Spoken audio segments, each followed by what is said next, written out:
Hey guys, Jesse Nicholas here, real estate agent, helping you buy, protect, and sell your home.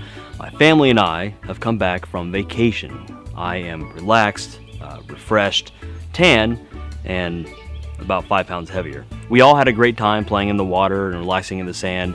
My 5-year-old son really opened up to bouncing and playing in the waves, and my 2-year-old little boy played in the sand and ate some of it. As we were getting ready for vacation, I thought, hey, you know what? This would make a good video about how to protect your house when you're gone for a week. So I'm doing just that. I made out a list, and a lot of these I did do. Some of these I didn't, mainly because I researched some of this after we came back, and some of these I thought, hey, that would have been a good idea for me to know ahead of time. Hopefully, if you're watching this video now, you'll learn from my mistakes and just do most of these things to help protect your home while you're gone. I divided these things into 3 separate categories. The first of which is cleaning, keeping your home nice and tidy and picked up before you leave. That way when you come back to a nice, clean house.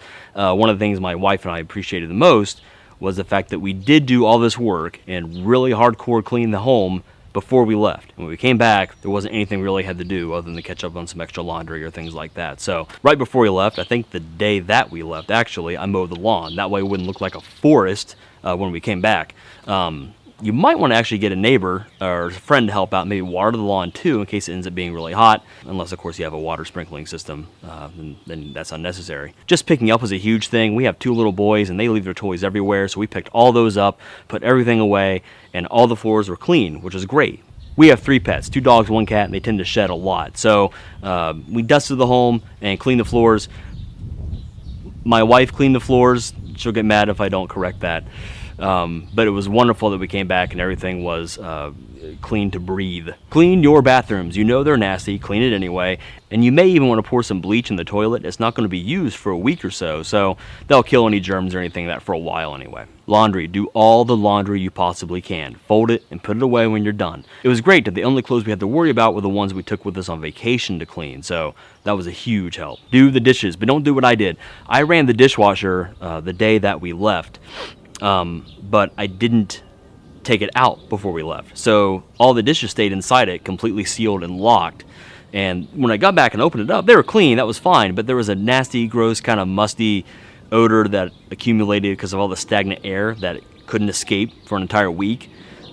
So some of the plastics in there kind of retained an odor. Just empty the dishwasher, clean it, use it, run it, empty the dishwasher when you're done. Maybe even prop the door open a little bit while you're gone. This is a big one. Clean out your refrigerator. Any food that's going to go bad while you're gone, get rid of it now because you don't want to come back to a nasty smelling fridge. And on the subject of throwing things out, take out your trash. This should be one of the last things you do, probably even as you're walking out the door. I don't think a lot of explanation is necessary on that one. The next category is money saving tips to help you save up a little bit extra cash while you're gone on vacation. Most of these things you're not going to use on the home anyway, so don't pay for them. Things like unplugging small electronics in your home, coffee makers, TVs, chargers, your computer. Not only do you run the risk of keeping things plugged in if there's a bad electrical outage that could damage them, they're just using extra juice anyway, so take them out and don't even worry about it. Some people, I didn't do this, but some people actually go down to the circuit breaker box and turn off whole entire rooms they know they're not going to need at all. So that could be a thing as well. Put your hot water heater in vacation mode. I did not do this, and I wish I had. Your hot water heater is just constantly reheating its water inside to keep it hot for you. But if you put it in vacation mode, it's not going to do that continuously or keep it at a lower temperature anyway. Don't worry about turning it off. I wouldn't do that, but just have it on vacation mode, and it will use up a lot less energy heating that water that you're not even using anyway. Turning off the water. This is another one I didn't do that I wish I had, just as a precaution. Turn off the water, not the main water supply. Some people say that. I don't know if I necessarily would go that far, but you want to turn off to, say, your dishwasher, washing machine, toilets. They're not going to be used anyway. Turn them off so water's not running or anything like that. You're not necessarily going to save a lot of money, but if something were to happen, there's a leak and you're gone, that's a horrible mess to go through. So it's just as a safety precaution, more likely. Adjusting your thermostat or just turning off the AC altogether. Unless you have some pets that are staying in the home, or you have some sensitive plants or something like that, you probably don't even need your AC. But even if you do need your AC, just turn it up higher than what you normally would. It doesn't need to be at a really cold temperature or anything like that. Somewhere in the probably low 80s, something like that would be just fine. This is a big money saver for us. We have 2 dogs. We were not going to take them on vacation, so we had to find out something to do with them. You can take them to a kennel. You can even get services online or just in your local area to people to come check on the dog. Maybe you just get a neighbor to come check on the dog. Or you can do what we did. We have good friends who also have 2 dogs. So they were going on vacation themselves a week before we were. And they weren't taking their dogs. So we watched their 2 puppies at our place while they were gone. And then when they came back, we took all 4 of the dogs and they watched our dogs for us while we were gone. And we saved each other a lot of money by doing that. And the dogs got to stay somewhere at a place that they knew and with people they already know and like. So it was a win-win-win for everybody. And the last category I have is all about safety, protecting your home physically from anything bad that could go wrong. Stopping your mail or your newspaper. You can usually go online to do this, and not every place does it, will hold your mail for you, but most places do, and it's really super easy to do. And they'll even deliver everything when you come back. Park your car in your garage, and if you have a neighbor you trust, you can have them park their car in your driveway, therefore making your home look like it's still occupied while you're gone. Speaking of neighbors, have a neighbor check in on the house every once in a while.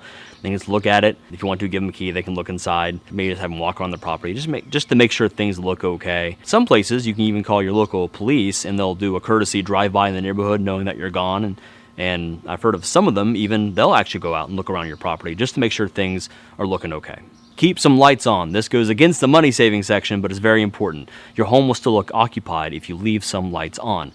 Better yet, get some of those cheap automatic timers that you can attach to your outlet, and then the lights go on and off. If someone notices that your light stays on all day and all night for several days in a row, and if someone's actually looking at your place, they probably realize that you're not actually home.